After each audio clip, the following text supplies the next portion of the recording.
Hi, Izzy Busy here. Hola, amigos. I'm so happy to see you all, and I just wanted to say I have been a bit slack making videos because I'm feeling extremely tired, and I'm just beginning to realize how much my relationship with a narcissist has affected my health, and I'm just starting to understand what happened to my body during this marriage, during these 17 years that we were together. Um, I have suffered a lot, and through the abuse of the narcissist, I have, given up so much of myself. I wasn't really allowed to react to what he was saying, doing, or saying. I wasn't allowed to express myself. I wasn't allowed to question him, and to this day, I don't have answers to some of the stuff he was doing, or he was saying to me. I just couldn't. I could never understand the how and the why, and I don't have any answers. And what really hurt me is that he's thrown so much abuse at me and so many ugly words, and putting me down and insulting me in the most horrific ways. And there was not really any physical violence, but it was all mental violence and control as well.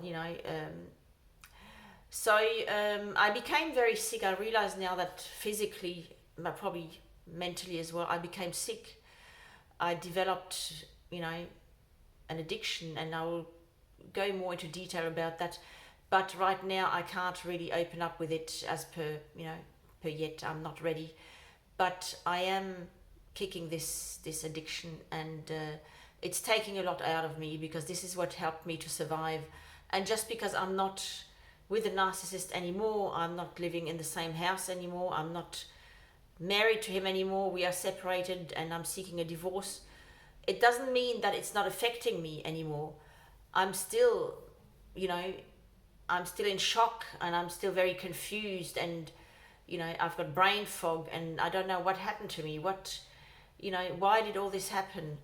Wouldn't it be, so much nicer if people could just be kind to each other, and try to help each other instead of, destroying someone. And someone told me not long ago that, they could see that I've got a good heart, and that that my soul is very, that I've got a kind soul.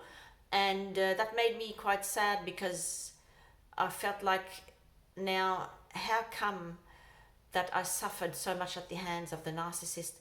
And possibly because they can't deal with that. They just want to destroy the goodness in whoever is around them and who is their partner. And that's what I feel. And I felt that I was being abused, emotionally, financially, and in every way.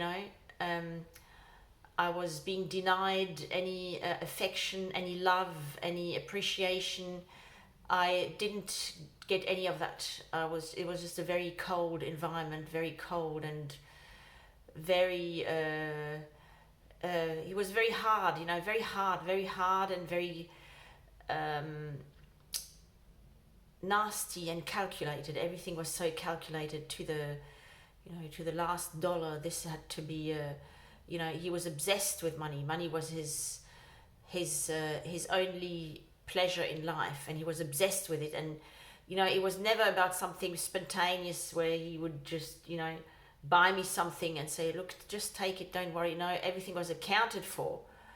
He's a perfect accountant. He will, but it's always in his favor as well. He can't see my stuff that I've given him, my sacrifices, my the work that that I didn't get paid for. A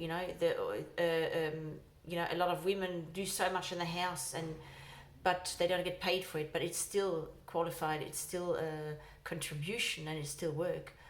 And to deal with all that, and to deal with being denied love and appreciation, I turned to an addiction and I became very sick, and I'm really trying very hard to get out of it now. And so that's what I'm focusing on now. I just want to be 6 months down the track because it's taking a long time. I have no energy. I feel drained. I feel exhausted. But I've got to remind myself, I got out of that situation on my own. It was the hardest thing I'd ever done. I ran away. I escaped from our family home, from him. And it was very, very, very daunting. And it took me so much courage to do that. It was the hardest thing I'd ever done. And I don't know how I did it up to this day. Honestly, I don't know how I managed to do it. Because I don't know where I got the energy from, where I got the courage from, where I got the guts to just get up and leave. So there's a lot that has affected my mind, my body, and it's going to take me a while to really get back to normal but I know that my soul hasn't been corrupted. My soul is still intact, and I haven't lost my my belief that life is beautiful, and people are generally they're not mean-spirited, they're not nasty, they're not evil. No, most of them are kind and good-natured, and they want the best for each other. But that's it's a hard lesson to learn, that there are people out there who will deliberately do that to another human being and destroy them the way he destroyed me, psychologically, the way he put me down and was so denigrating and was so critical of me as well. I could never get it right. Whatever I did, it was always wrong. There was not a way that I could get it right with him. So it's a very difficult thing to wrap your head around, because why did it happen? Why did I have such a bad marriage, a toxic relationship, when in fact I'm one of the most loving people, and I've got so much love to give, and I know I'm a bright shining light. I'm there to love and to be loved, and yet with that person I was he just he just tried to destroy all that, and to reduce me to the shell of myself. That's what he's done, and everything inside has been put on hold. And I feel like I've got so much to how do you say that? To catch up on, and to I just want to live life. I want to enjoy life. I want to be there for me. I want to be there for the people I love. I want to be the real me. I don't want to be a robot. I don't want to be someone who's running on pain medication. No, I don't want that. It's horrible. It's not something that I want to do. And yet it's so difficult to break that addiction, because I've been in it for so long. I've been in it for years and years and years, because this was my way of coping. And it was the best way of coping, really, because it made me numb. It made me numb to everything. And whatever he said or did, I would just not react to it in the end. I didn't even cry anymore, because all the tears had gone out of me. And because also if I cried, it was a sign of weakness, and then he would become even nastier and even more manipulative. So I made sure that I didn't cry in front of him anymore. But I think crying in front of another human is the most vulnerable thing you can do.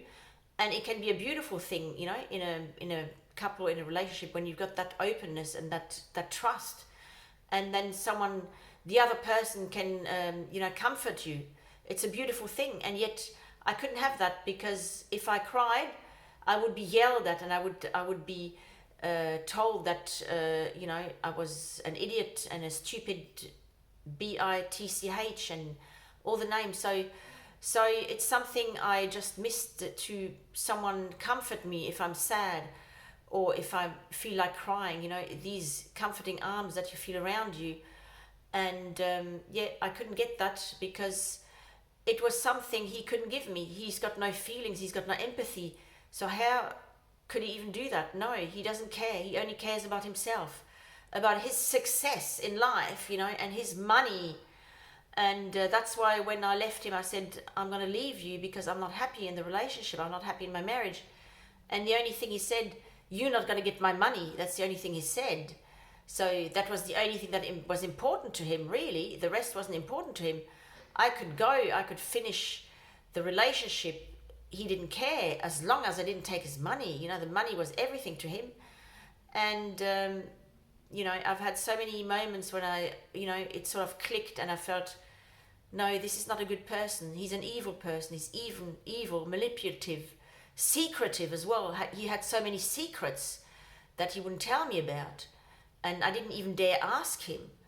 So, yeah, I'm just trying very hard to get my health back and focusing on that at the moment. So also, that's why my video is not going to be too long. I'm going to leave it at that. And I'm going to give you another update and some more information about how I lived with this person and what happened and the things that really affected me. And but I'm also sort of, you know, there's a shift in me as well. I'm more focusing on my life, you know, again, my friends, my activities, my work, my family. So I don't think about him that much anymore, and I don't have any regrets. That's really important to me. I have no regrets, and I would never ever go back to him. He can do whatever he likes. I'm not going back to him. That's it. Anyway, I wish you all a lovely day, and I'll see you again soon. Bye bye.